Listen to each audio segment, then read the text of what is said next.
안녕하세요. 요즘 사람들의 요즘 결혼을 응원하는 요즘 웨딩 라디오, 저는 라디오 DJ 웨디입니다.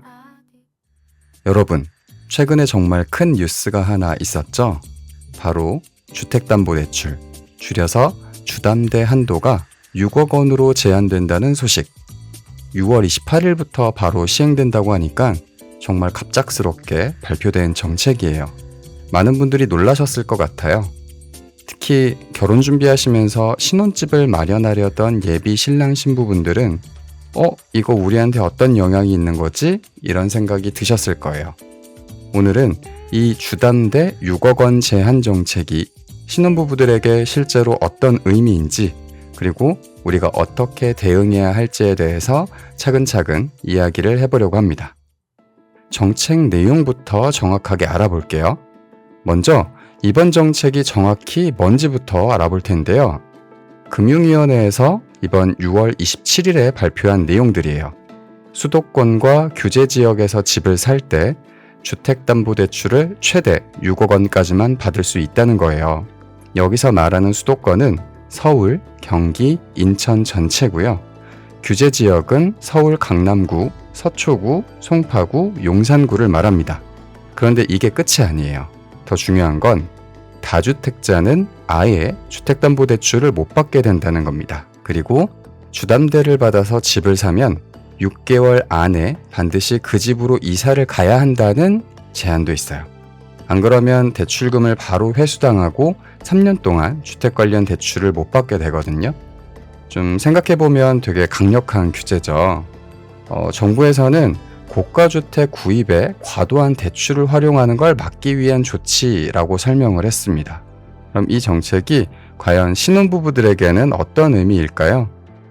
사실 좋은 면도 있고 좀 어려운 면도 있어요. 먼저 좋은 면부터 말씀드리면 투기 목적으로 집을 사려던 사람들이 줄어들면서 집값 상승 압력이 완화될 수 있다는 장점이 있습니다. 특히 갭 투자라고 하죠. 전세보증금이랑 매매가 차이로 수익을 내려는 투자자들이 박히니까 실제로 살려는 사람들에게는 조금 더 기회가 생길 수도 있습니다. 하지만 어려운 면도 분명히 있어요. 6억 원이라는 한도가 생기면서 그보다 비싼 집을 사려면 자기 돈을 더 많이 준비해야 되거든요.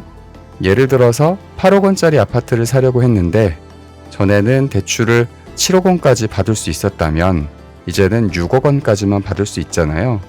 그럼 자기 돈을 1억 원 더 준비해야 된다는 거죠.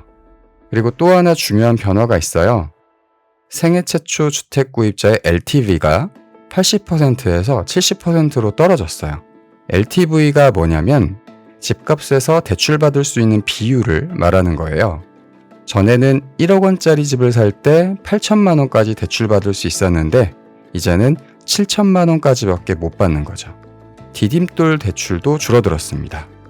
정책 대출인 디딤돌 대출 한도도 일반 디딤돌 대출은 2억 5천만 원에서 2억 원으로, 생애 최초랑 청년은 3억 원에서 2억 4천만 원으로, 신혼부부는 4억 원에서 3억 2천만 원으로, 신생아 가구는 5억 원에서 4억 원으로 각각 줄어들었어요.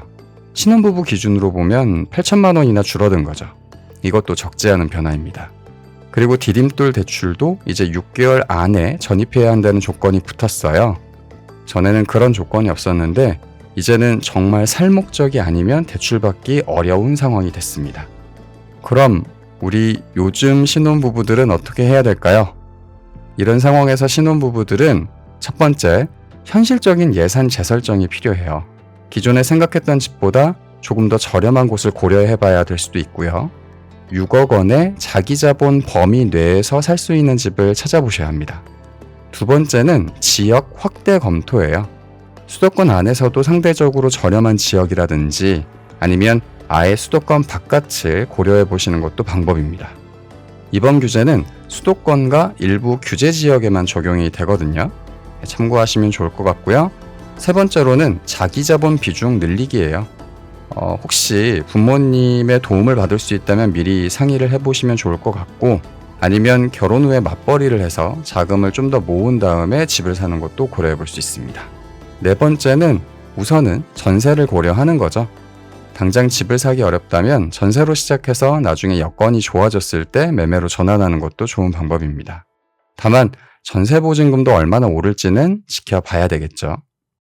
장기적으로는 이런 준비를 해보시는 걸 좀 추천드려요. 우선 첫 번째는 신용관리를 철저하게 해야 됩니다. 대출 한도가 줄어든 상황에서는 신용등급이 더 중요해지거든요.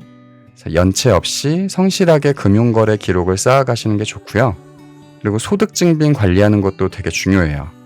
DSR이라고 하는 총부채 원리금 상환 비율 계산에서 소득이 되게 중요한 기준이 됩니다.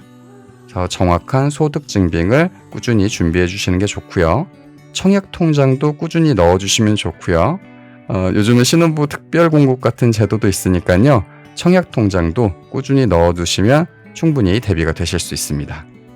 마무리할게요. 정리해보면 이번 주담대 6억 원 제한 정책은 신혼부부들한테는 분명히 영향을 주는 정책이 맞습니다. 하지만 위기는 곧 기회라는 말도 있죠.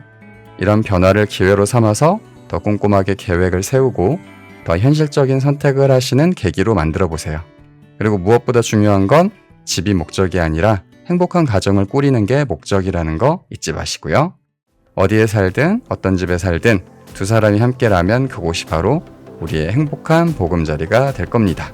항상 여러분의 결혼과 새로운 시작을 응원합니다. 다음 시간에도 좋은 정보로 찾아올게요. 안녕.